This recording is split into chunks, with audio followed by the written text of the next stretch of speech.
We had a few eruptions of the Italian volcanoes. The first one was the Stromboli, which is in the island, 900 meters tall volcano. On the north west side, you can see fresh lava and ash actually stops vegetation growing. That is the part that lava goes usually.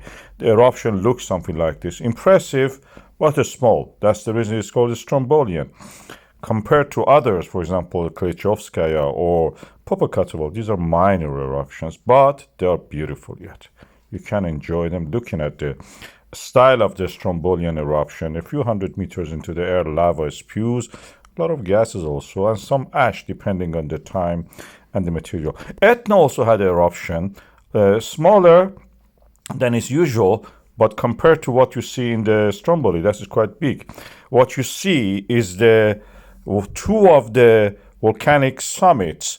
Between them there is a vent. It's not a crater of this summit. None of these edges you see there are any volcanic erupting center at the moment. This is what you see. Let me just brighten up the image. You can see better. These are two hills practically. Between them there is an active center.